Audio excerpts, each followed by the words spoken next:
Like Laurel said, I'm Zach Freed. I am the Sustainable Water Program Director for the Nature Conservancy in Oregon. I'm based out of Bend. My team is based out of several other cities across the state and works across the state.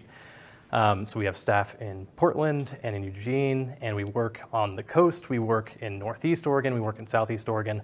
Water, of course, doesn't follow political boundaries, so we're really all over the place.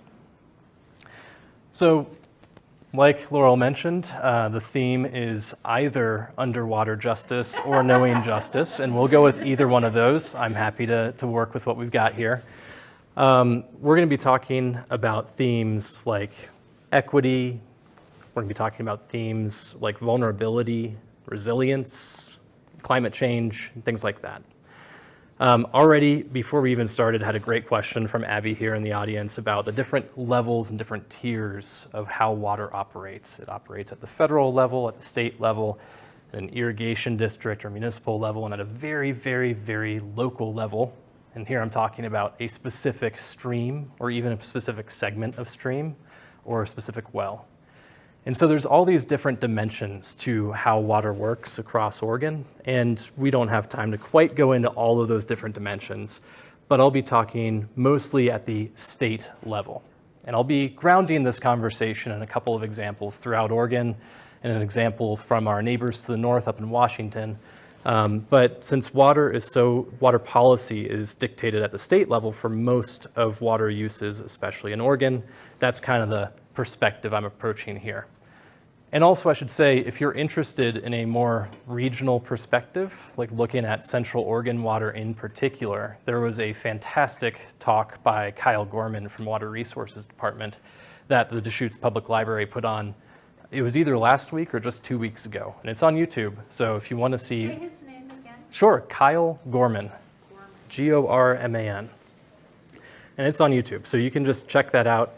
If you ask Laurel real nice, then she will send you the link, I'm sure. And we have a decent sized group tonight, but it's small enough that we can be a little bit casual about this. So if you have specific questions about any of the maps or figures or anything that I put on up here, don't hesitate to interrupt me. Just go ahead and tell me to stop and ask your question, and we'll move on.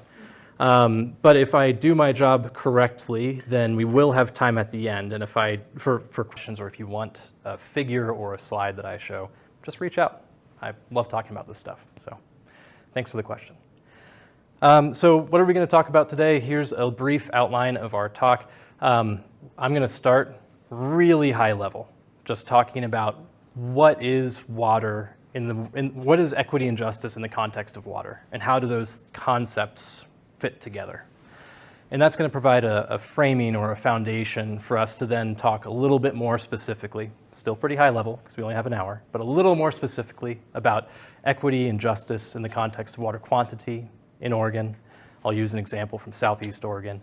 About water quality in Oregon, and here's where I'll break from my own template and use an example from Washington. Ecosystem resilience.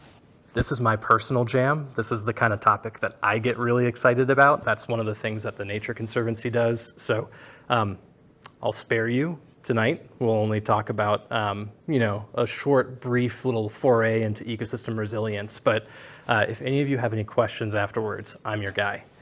And then we're going to end with talking about the future of water in Oregon. And that's both kind of the projected actual data-driven future of what does climate change look like and how does climate affect Oregon writ large. It's also what should the future of water in Oregon look like, and that's where we can start talking about what an equitable vision might look like for water resources in Oregon. So moving on, I just wanted to start with with kind of some definitions here. One of the terms that's increasingly frequently used to describe communities that shoulder a disproportionate burden of natural resource consequences, whether that's something like flooding or wildfire or drought or anything else, is frontline communities. And so I've put two definitions that I found of frontline communities up here for you to consider as we talk about these types of disproportionate impacts later on tonight. The first one I quite like. It is very specific to climate change, but I like it anyway. It's simply those communities that experience the first and the worst consequences of climate change. And the second definition I also like. It's a little bit more broad. It doesn't have to be specific to climate change. It could be anything that's non-climate driven as well. Is simply those communities that have a disproportionate exposure to long-term risks compared to short-term benefit. So that means if somebody makes a decision that benefits them in the short term that has unintended consequences or negative consequences on a longer or chronic timescale on other people, those people who are bearing the burden of the consequences are the frontline community in this case. And community is a bit of a loaded word. Understandably, there's a lot to dive into there, but frontline community writ large can refer to a specific subset of people. It can be a neighborhood, it can be a family, it can be a demographic or a population. So just think about that in a fairly expansive way.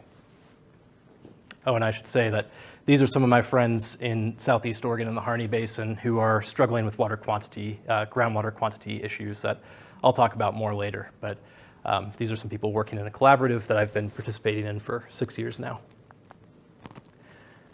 So, okay, we talked about what a frontline community is, but what are the different facets of water equity and water justice? Here's 5 that I more or less shamelessly stole from the United Nations, who has a Sustainable Development Goal, or SDG 6, for sustainable water management for all. And that includes ecosystems, it includes people, it includes water quantity, it includes water quality. But these 5 facets of equity and justice, these are kind of the types of dimensions where impacts or consequences to water management decisions might manifest. And they're in alphabetical order, but the first one is also, to me, among the highest priorities: access to safe and secure drinking water. The United Nations declared this a fundamental human right. And it's a fundamental human right that, in some cases, hundreds of Oregonians don't have access to. So it's a problem not just throughout the world, but even here in our own state. And again, that includes quality and quantity. Ecological water needs, that one's a little bit jargony, and justifiably so. It sounds jargony, but just think of that as the amount of water in a stream, in a spring, in a wetland, or a lake that's needed at the right time of year to support fish, wildlife, migratory waterfowl, plants, and everything else we care about from an ecosystem perspective. When we were talking about this on Monday, I was pleasantly surprised to see that there were 2 super overqualified hydrologists in the audience who we had a great time talking about this one with. So I'll just say, if there's any hydrologists in the audience, I know there's at least one, then we can talk about things like magnitude, timing, duration, frequency, and rate of change, and how those relate back to ecological water needs later. That's the kind of level of detail that we're probably not going to talk about today, but always happy to discuss. Now, these last 3 on the list here, we're not going to have as much time to dive into tonight, and that's not because they're unimportant. They are very, very important. There's just only so many things we can cover in such a short amount of time. Flood risk management. Flooding is a problem in Oregon, especially over at the coast, but also in some areas that you might not expect, like in the town of Burns, that experiences flooding from the Silvies River. Flooding is a real issue. It affects communities disproportionately. There are frontline communities for flood risk, just as there are frontline communities for drought. But we will leave that for another discussion. Food security and production, critically important. Our ag producers, our agricultural community makes the food that we eat, especially on the local scale, where we have a lot of, especially in Central Oregon, we are graced with a lot of different smaller operations that provide food for the community through co-ops or CSAs and things like that. So food security is certainly a component of the overall water equity and justice perspective. And then finally, last but definitely not least, is sustaining cultural resources. And so this is, again, critically important. This, to me, most importantly means Indigenous peoples' access to first foods, access to traditional fishing areas, access to culturally important sites with water. But this is also a little bit broader than that. It can also include people who need equitable access to the outdoors for fly fishing or whitewater rafting or paddling in their kayak on the Deschutes, things like that. We don't have enough time to really dive into that, and I regret that, but this is another case, just like Kyle Gorman's talk that I mentioned earlier. There was another fantastic lecture about what water means to the Confederated Tribes of the Warm Springs Reservation that the Deschutes River Conservancy put on also 2 or 3 weeks ago. I don't know why I'm having trouble remembering how many weeks ago things were. Time has been an illusion to me for the past 2.5 years, so I apologize. But recently, Bobby Bruno, who's the CEO of the Confederated Tribes of the Warm Springs, gave a fantastic talk about what water means to the Warm Springs. And so I strongly, strongly, strongly recommend checking that out. It's on YouTube. You can find it just by Googling Deschutes River Conservancy, Warm Springs, water. So that was kind of like the really high level, the different dimensions that water can manifest, or consequences from water management actions can manifest in consequences. Let's talk about water policy and the system that we work within for water rights and water management in Oregon, and talk about the kind of innate properties of the system that we work in.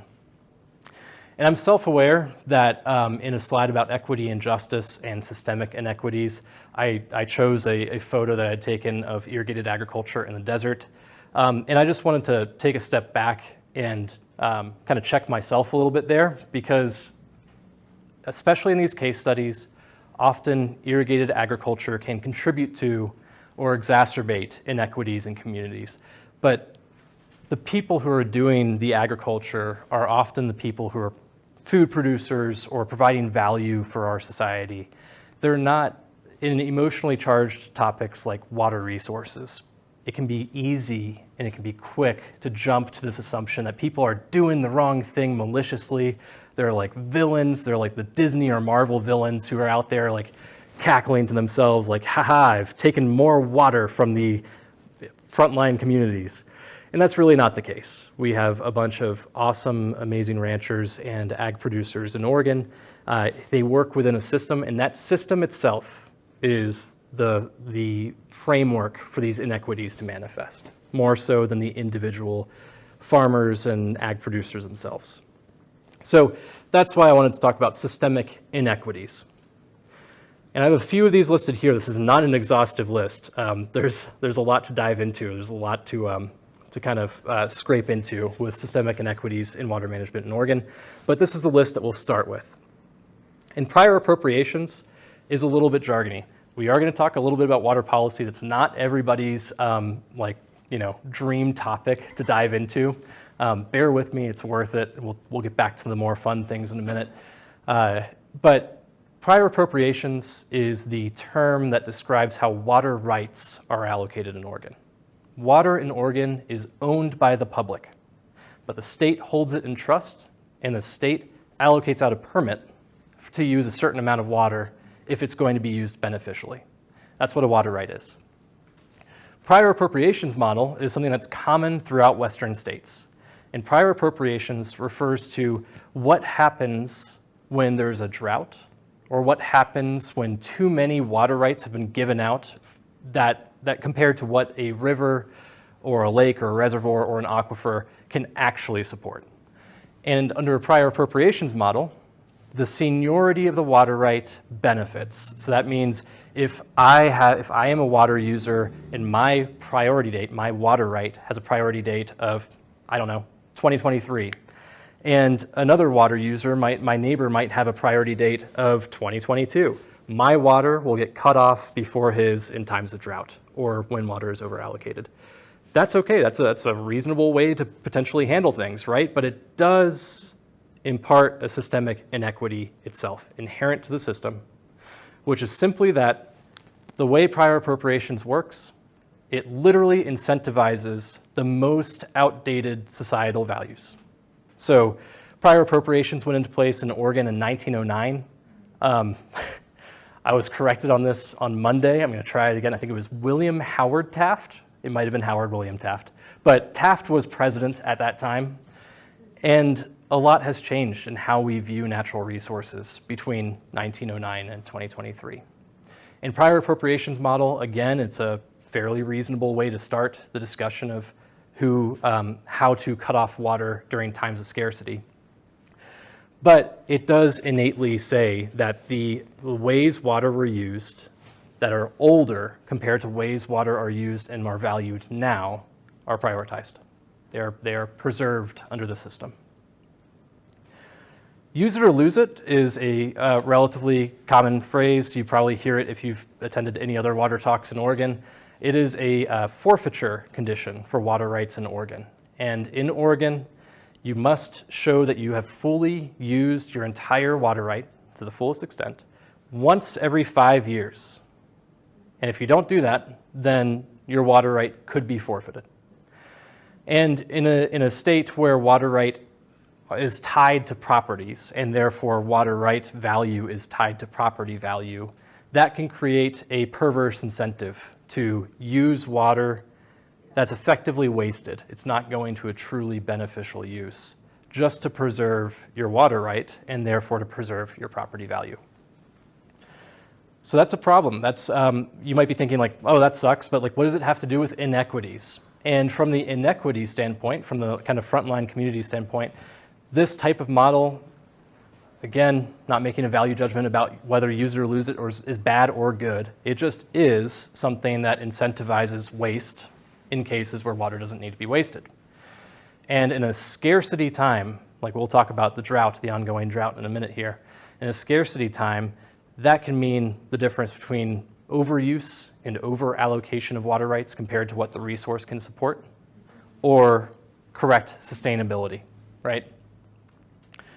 Race to the bottom is the third phrase I have there. That is a specific component of groundwater in Oregon. I'm going to talk quite a bit about groundwater today. I'll tell you why in a minute. Race to the bottom refers to the water management system that we have in place for groundwater use. This includes domestic drinking wells, and which disproportionately rural communities utilize. It includes production wells for things like municipal uses. It includes irrigation wells, everything that has a groundwater well associated with it. You are expected to fully penetrate the aquifer. That's the phrase used in Oregon water law in order for regulation or enforcement to happen based on priority date. And so if somebody is using water that has access to more funding to drill a much deeper well, like a production well that can be hundreds or even thousands of feet deep, they are competing against people who might not have a stable income, might have a very shallow well, and therefore are not penetrating the aquifer to its fullest extent.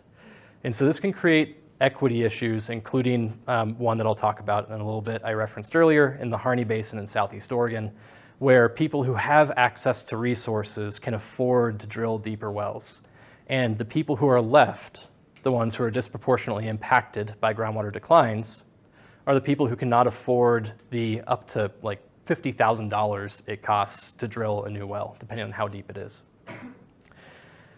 And then I should move on a little bit quicker here, but complaint-driven enforcement, this is not specific, this is not alone a water issue. There's a lot of different aspects of complaint-driven enforcement in our society, but one thing it shares across different use cases is that complaint-driven enforcement puts the burden on the person being impacted.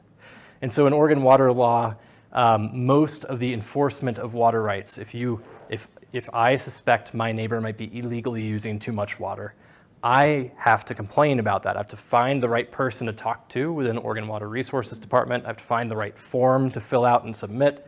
And so if you're somebody who's already part of a potentially marginalized community, or somebody who's already feeling disenfranchised with the state and state agency processes, if you are impacted by somebody else, then the burden is on you to try to do something about that. And so that just creates a little bit more of an inequity, a little bit more of a burden on already vulnerable communities. And then data availability.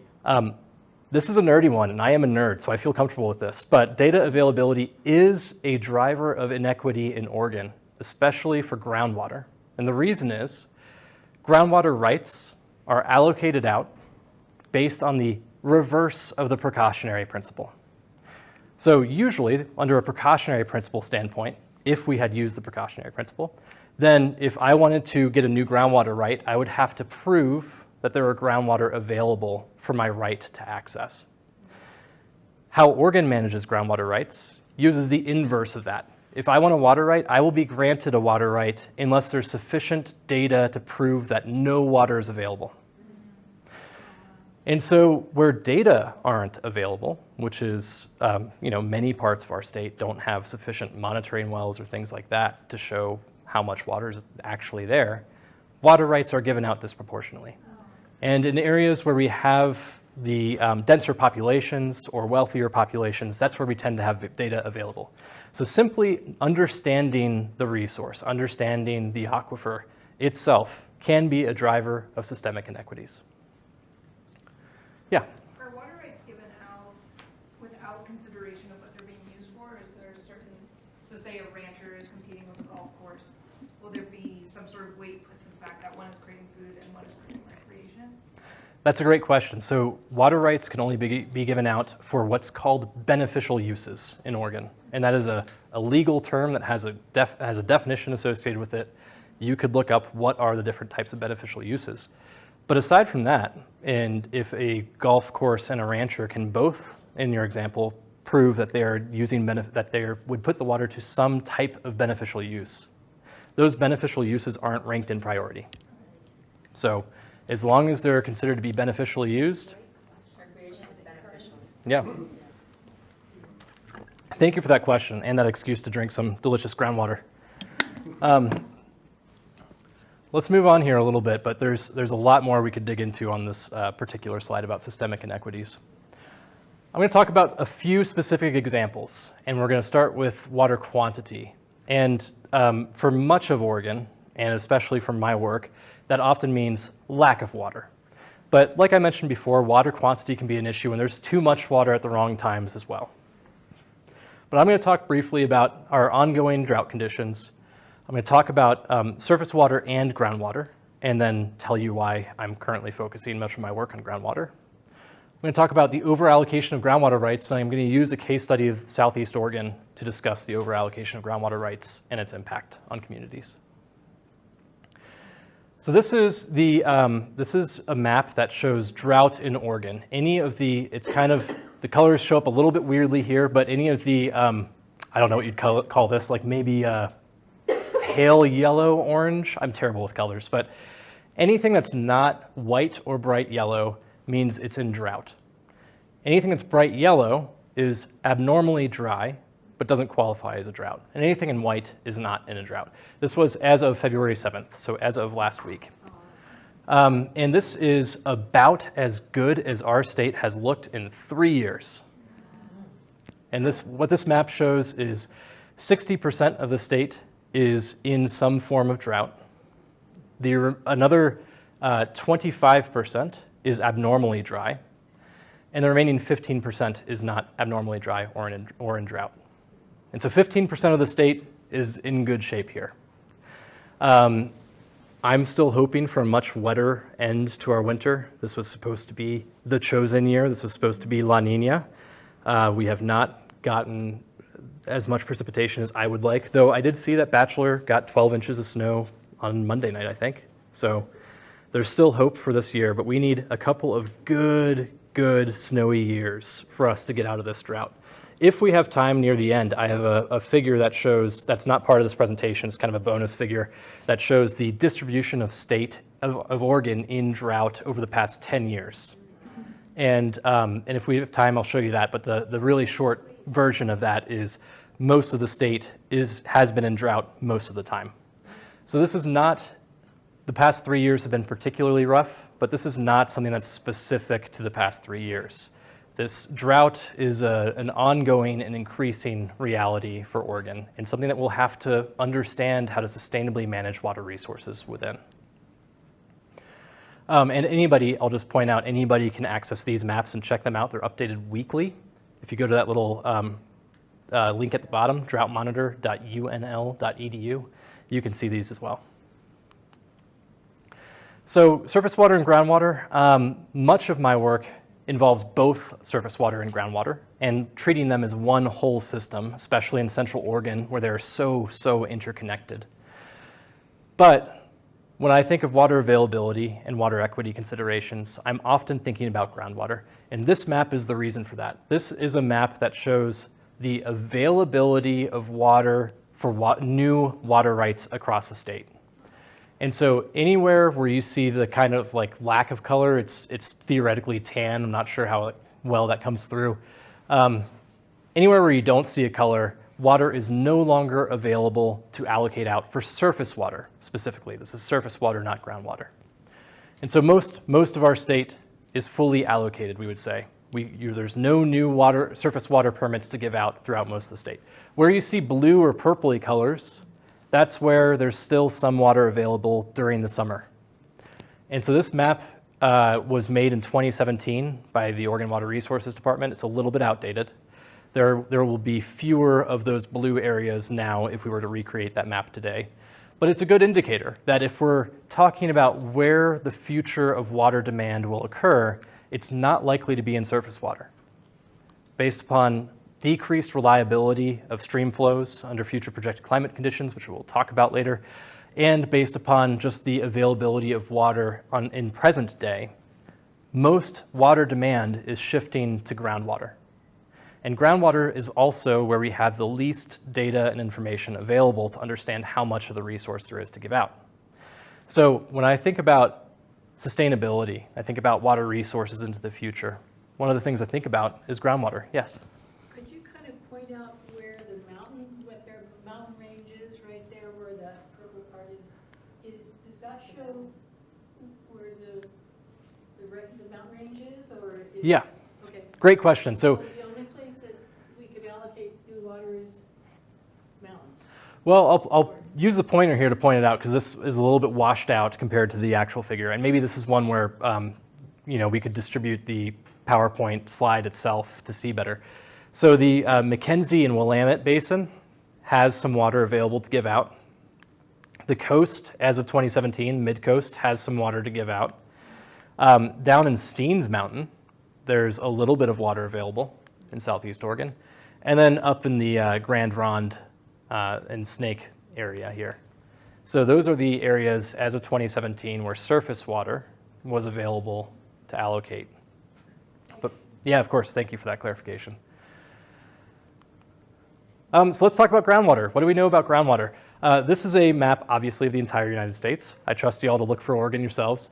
That shows shallow groundwater as a percentage, how much shallow groundwater we have now as a percentage of historical normals. And so this is a snapshot. This is from February 6th, so again, last week.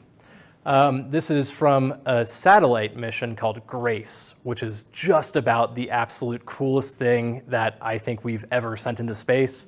If you have any questions about GRACE, I'd be happy to talk about that later. It stands for Gravity, Recovery, and Climate Experiment, GRACE. And it's a way for satellites to measure changes in any form of mass, but in my hydrology world, that often means water, because water is very massive, literally. It has a lot of mass to it. So as we deplete water resources, we can measure that using these satellites. And so in Central Oregon, and actually throughout most of Oregon, that dark red color you're seeing indicates that as of February 6th, we are about at between 2 to 5% of historical shallow groundwater levels. So we are at the second to fifth percentile of how much shallow groundwater should be there under historical conditions. And by historical conditions, they assess relative to the period of 1948 through 2012. So compared to that period, our shallow groundwater is very dry right now throughout much of Oregon. That's a snapshot. That was just what was happening on February 6th. This is a figure that shows long-term trends. A bunch of really smart people and myself published a paper recently that has this figure in it. All of these triangles and circles, what are shapes anyway? All of these triangles and circles are different wells across the state. And these are different wells that have at least 20 years of data associated with them. So from 2002 to 2022. And anywhere you see red wells, that's where there's a statistically significant decline. It just doesn't say how much it's declining, but it just shows that there's a significant negative trend associated with those wells. The green wells are statistically significantly increasing. So there's actually some places where groundwater is becoming more plentiful. And then the gray wells show no significant trend. So coupling that prior NASA GRACE image, which was a snapshot showing low percentiles of groundwater availability under present day, with this, which shows the trend overall of monitoring wells across the state, we can see that there are systemic groundwater declines throughout the state that are happening, and they're impacting ecosystems and people. Do me a favor, where Yes. would I find that one? Well, I'm happy to send you the paper. Okay. Paper came out in Frontiers of Environmental Science in December 2022. So let's use a specific example of the Harney Basin in Southeast Oregon. And basins are watersheds. They're where water can fall and then drains to a certain point. And in Southeast Oregon in the Harney Basin, which you can see is kind of in south central, southeast area, that's a basin that encompasses the towns of Crane, of Hines and Burns, Riley, up north to Seneca, and down south to French Glen. So if you've ever been in that area, it's really beautiful, fantastic spot for birding. The migratory waterfowl in the spring is amazing. And that's in part because all of the water in that basin drains to the same spot. There's terminal lakes. So it does not drain out to the ocean. All the water goes to Harney and Malheur lakes in the middle there. So that creates these awesome, traditionally, historically awesome wetlands where migratory water birds will stop over as they're migrating north for the summer or south for the winter in the spring and fall.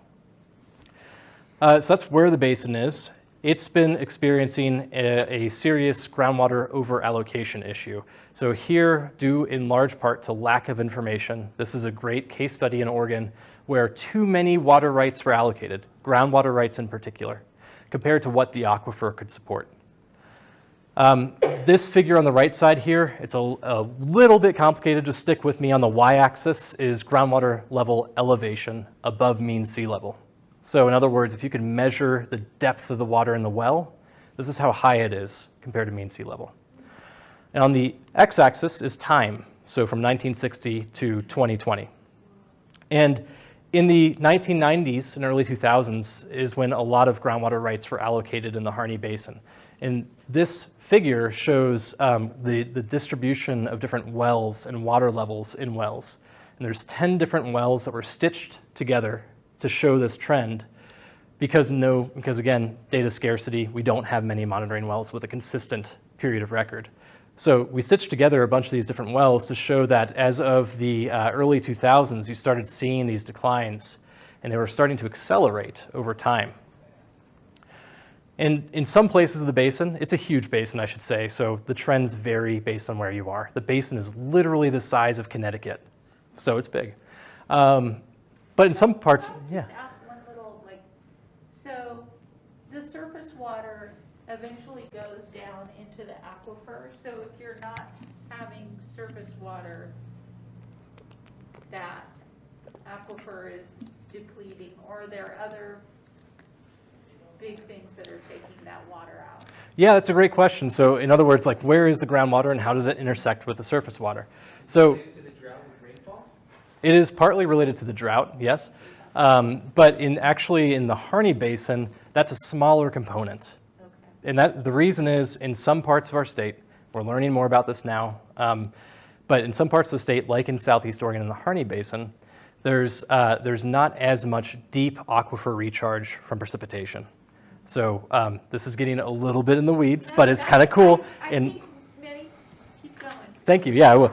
And so in the Harney Basin in particular, there were these huge Ice Age Pleistocene lakes that were there that formed that. So I remember when I showed this figure here, this map, it's a closed basin because a huge lake was here covering the entire thing. And that lake formed ice dams, and those ice dams pushed up against the land and created a berm on the east side of the basin that trapped all of the water. And so that's why it's a closed basin. It's also why the rain matters a little bit less in the Harney Basin, because a lot of the groundwater in the Harney Basin is from that time. It was forced underground from the pressure and the weight of that Pleistocene lake. So, some fantastic work by some of my friends at U.S. Geological Survey did some radioisotope dating, and that's jargony, but I would love to learn out about that too if we have time. But it basically is a way, it's just like carbon dating. It's a way to look at how old some of this water is. And they were finding water that was from 10,000 years ago, 13,000 years ago. Yeah? I was curious about Fall River Guard Station water. Do you know that spot? I do know Fall River, yeah. Real spring, right? It is absolutely a real spring, yes. From one of the mountains nearby? The recharge area, the recharge for Fall River specifically, is likely in the Cascades, yes. What is it? It's in the Cascade mountain range, yeah. It's a mountain, a particular mountain? Or is it a series of mountains, like feeding in? You know, that's a good question. I don't know the specific example of that, but we can talk afterwards. And I think it's some of the best water I've had. It's really good. it is beautiful, yep. Yeah. So anyway, in the Harney Basin, we have this ancient Pleistocene water. So if it's recharging on 10,000 year timescales, then if we don't have much rain this year, that doesn't actually matter that much, right? It turns out that the groundwater system was over-allocated. The water rights were over-allocated by 110,000 acre-feet per year. Acre-feet is a weird unit, okay? It doesn't mean much to many people, but an acre-foot is the amount of water it takes to cover an acre of land to 1 foot of depth. Oh, nice. It's a lot of water. And so if you think about an Olympic-sized swimming pool, that's 2 acre-feet of water.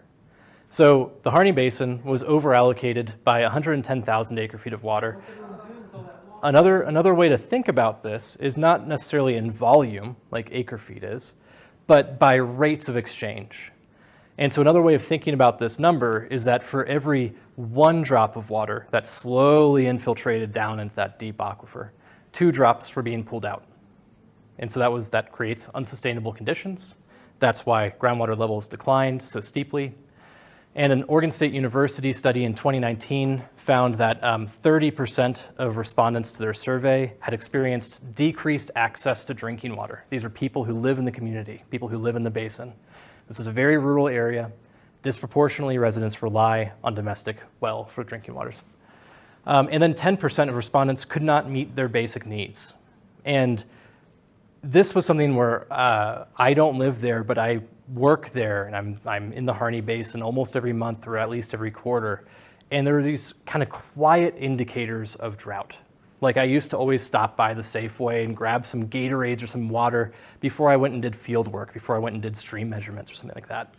And the Safeway, I found the water was always gone. People had been just doing that like supermarket sweep, that reality show from the 90s, just dumping all the water from the grocery store into their carts and just checking out because they didn't have enough productive water in their wells. But there's also good news, and that's that one of the key foundations for a sustainable water future is getting communities engaged and involved and having a voluntary choice in how water is used in their communities.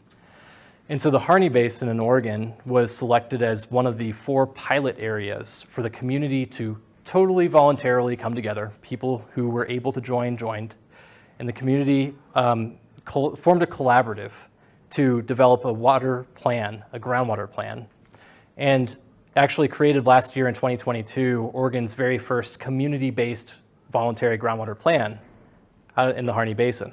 And it's a plan that incorporates a lot of different voluntary strategies to get the primary water users, in this case 95% of the water demand in the basin was irrigated agriculture, to find incentives or water bank solutions or market-based solutions or a variety of different strategies to try to reduce groundwater. Irrigated agriculture of this water? 95%, yes.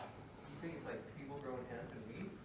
A lot? The majority of the water use in the Harney Basin was from irrigated alfalfa, was the primary crop. Was it GMO? I'm not sure. Oh gosh. So we have this new plan, and I'm really excited about it. It's Oregon's first, and we're trying to work on implementing it now.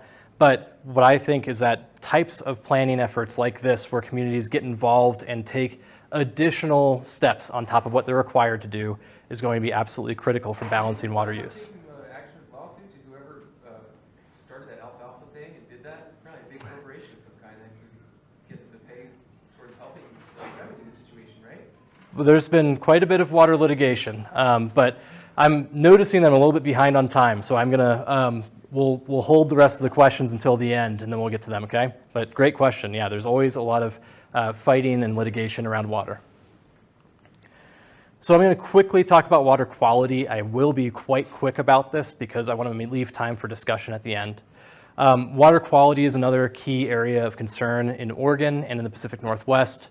Oregon's 4 arguably most important contaminants for drinking water quality are nitrate, coliform bacteria, arsenic, and cyanotoxins. And those first 3, nitrate, bacteria, and arsenic, are the ones that likely affect most. Well, they don't affect most wells, but they're the most likely contaminants to affect a domestic well. Nitrate is the example I'll talk about in a second, so I'm going to table that temporarily. Coliform bacteria are often present when, especially for older domestic wells or domestic wells that are shallower or those that aren't capped properly. Arsenic is naturally occurring. It is not necessarily a human-caused contaminant, but arsenic that naturally occurs in the soil can be mobilized by human activities. And in some cases, like in the Harney Basin, as aquifer declines happen, contaminants can become concentrated in the remaining water. And so even for some people in the Harney Basin who had sufficient water coming out of their faucet or their tap, they couldn't actually drink that water because it was too arsenic contaminated. Cyanotoxins are primarily an issue for public drinking water resources, where there's surface water reservoirs that can experience harmful algal blooms. Those algae can release neurotoxins or cyanotoxins. And then almost always it's detected early, but it does cost a lot and can shut off the water for a while, like the city of Salem experienced not too long ago. I think it was 2017 or 2019. I'm going to briefly talk about the Yakima Basin in Washington. That's an area in central Washington. It's on the Yakima River.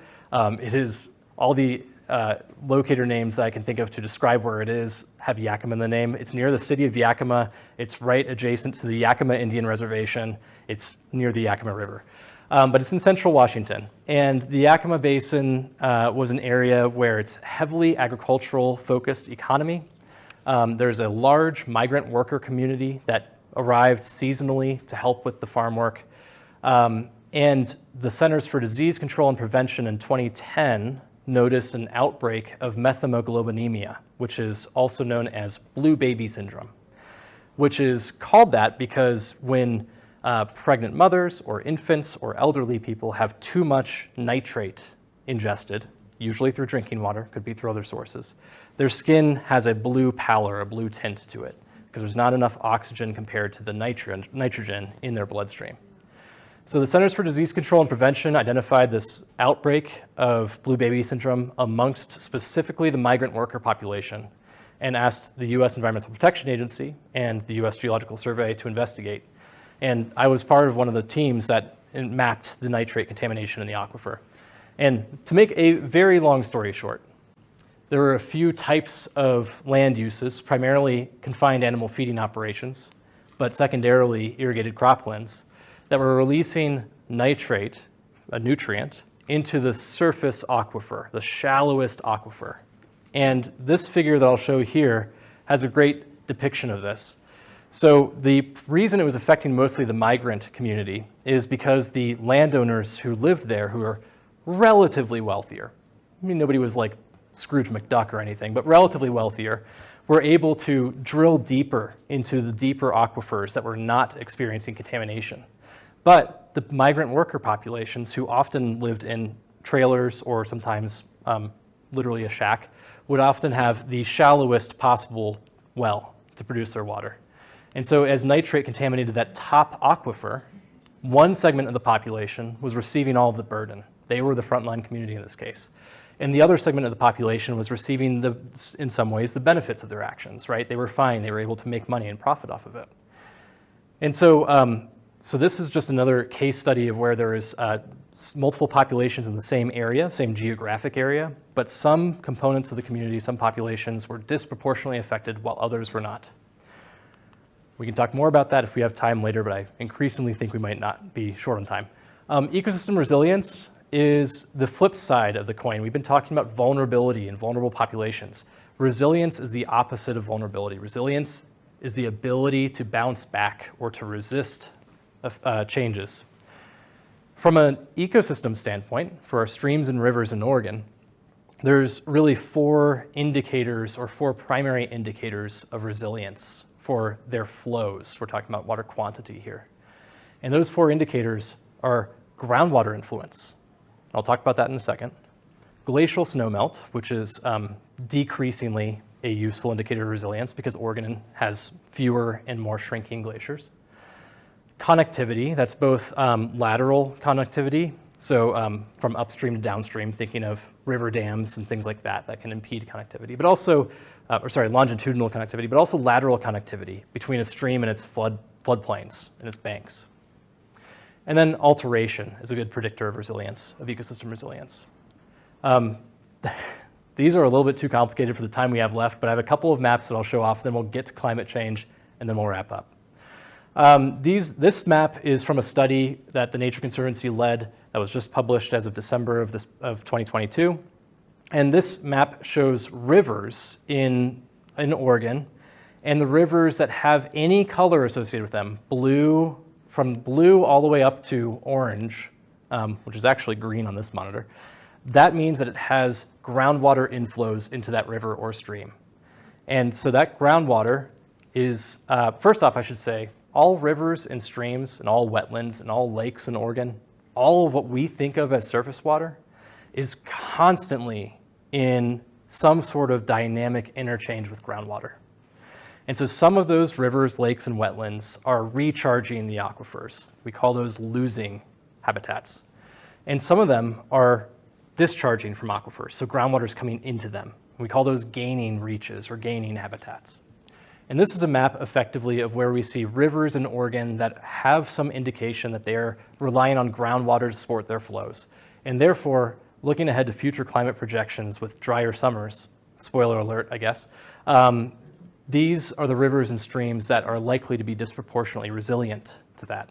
And we see here in Central Oregon, where we are, that that's a lot of our rivers and streams. So that's a very good sign. I mentioned all these other habitats. So that last slide was just rivers. This is a way to look at groundwater dependence in habitats across Oregon, across all habitat types. So again, springs, wetlands, lakes, rivers, and even species. Certain vegetation communities are included in this. And so anywhere, we don't have time to go into the bivariate scale here, but anywhere where you see a green pixel on this map is an area where we both have a high confidence in groundwater dependence of ecosystems, and also there's a lot of them there. There's a high abundance of groundwater dependence in the ecosystems. So those green areas are another way to look at resilience of ecosystems in the face of a changing climate. And sorry, we'll have to leave it at that. There's a lot more to dig into there. We could easily have an hour or longer of a talk about just those maps. Let's talk about climate change. Again, I'll be a little bit quick about this, quicker than the topic requires, frankly, to do justice for it. But we're going to be talking about expected impacts in a certain time frame under a certain scenario. And climate scenarios can be all over the place. That's why we use certain types of projections for how emissions of CO2 and other greenhouse gases are likely to change over time. The most recent study from Schwalme and others showed that we were on this particular scenario. You don't need to know any more details than that, but I'd be happy to talk about more details than that. It is called RCP 8.5. That is the Representative Concentration Pathway 8.5 scenario. And we all have to look at these under a certain time frame just so we can compare them easily. So the time frame that we have here is 2070 through 2099. So I'll just hit the highlights here. We'll look at a few images and then we'll wrap up. The highlights are that we expect increased variability of precipitation and temperature. So that means wetter winters, so more concentrated precipitation in the winters when it already rains a bit, but also drier summers, so less rain when we need it the most. Because there won't be snowpack because it'll be rain, right? I should give you a little commission for a segue because I'm about to show you snowpack, projections for snowpack, but yes, that is exactly right. We're going to experience more frequent and greater magnitude droughts and flooding events. There's going to be a shift in the timing and type of precipitation. You just alluded to this, but with wetter but warmer winters, that means we're going to have more total precipitation, but but instead of falling as snow, which we like, snow helps recharge our aquifers, it slowly melts off to provide late season flow. Instead of falling as snow, it'll fall more as rain. And I'm going to show a few maps of trend changes, but what I want you to think about looking at these maps, if you have time, is just think about who is the most burdened, who might be the frontline communities in looking at these big picture trend changes. And instead of showing a whole bunch of really complicated maps, we're just going to look at mean annual changes as a percent of historical conditions. So this first map is changes in precipitation. And across the entire state, all of these shades of colors are increases to mean annual precipitation. And in Southeast Oregon, we see the greatest increase to mean annual precipitation compared to the coast and compared to Central Oregon. So again, on an annual basis, we're actually getting more wetness, but it's just happening during the time of year we need it the least. Another way to look at this, this was the segue I really liked and appreciated, is changes to snow water equivalent. So hydrology nerds talk about snow water equivalent, or if you're really cool, you can call it SWE, because if you just look at snow depth, that's misleading. You can have all kinds of snow. You can have dry snow or wet snow. You can have compact snow or fluffy snow. Snow water equivalent is just a way to translate all of that down into a droplet of water. And so what we're seeing across the state is significant declines in, this is April 1st snow water equivalent. So how much snow is sticking around into the spring. And throughout most of the state, we're seeing upwards of 90% projections for declines in April 1st snow water equivalent. Here in Central Oregon, we have it a little bit better, actually, which is great. Our snow is a little bit more resilient. Air temperature, I'll just skip because we are low on time, but we're getting warmer. Probably shouldn't come as a surprise to many of us. But again, mean annual air temperature as a percentage of historical conditions, our range is from about 8% to about 11% across the state. It follows latitudinal and elevational gradients. And then finally, that was all talking about water as a function of supply. How much is it? When is it happening? And what type of water is going to fall? This is a bit of a way to look at demand. This is a map of evapotranspiration, which is jargony, but it basically just means all plants, crops, or natural plants require some amount of water to evapotranspire. And with increased carbon dioxide concentrations in the atmosphere and increased temperatures, that translates to plants needing and taking up more water than they otherwise would. And so this map shows, again, projections as of 2070 through 2099, increases across the state from between 3 and 25% in terms of how much water plants will need to just simply survive. So I'm sorry that we're going to wrap up without talking too much about implications and maybe a vision for a sustainable water future, but we only have like 5 minutes left. I do want to make sure we have time to talk and have some dialogue, so I'm not just a talking head in front of y'all. Here are some things you might consider doing. If you or someone you know has concerns about your domestic well, if your concern is about water quality, find ways to get contaminant testing. It can cost a little bit of money. $125 is an estimate that gets you nitrate, coliforms, and arsenic. And I'll put a link there's a link in the next slide on a good resource to look for labs nearby. And then if you or someone you know is experiencing a loss of well productivity, so your well's going dry, there's a brand new fund administered by Oregon Water Resources Department as of 2021 called the Well Abandonment Repair and Replacement Fund. Unfortunately, the acronym is like WARF.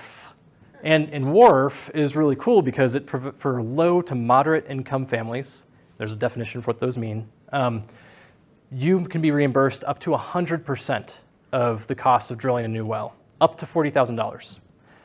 And it's a new program, and I think it's underutilized and underknown because it's new. So I'm hoping to get the word out a little bit here. And if you or somebody you know is low to moderate income and experiencing loss of productivity, there's another link on the next slide, but also just as a standing offer, please, if you're experiencing issues trying to find out how to find resources for this, just let me know. My email's on the next slide too. This isn't really something that the Nature Conservancy does, but as like Oregonian and Deschutes Basin resident Zach Freed, I am happy to help you out in my own time. Ecosystems and sustainability, I'll just be quick. Ecosystems, if you're interested in our rivers and streams, Central Oregon has an abundance of awesome nonprofit organizations that are doing fantastic work. The ones that I work with personally the most and can vouch for are Deschutes River Conservancy and Upper Deschutes Watershed Council, but there's many, many more. So there's lots of ways to get involved, and there's a lot of need on behalf of the local NGOs for that type of involvement. So please consider doing that if that's your thing.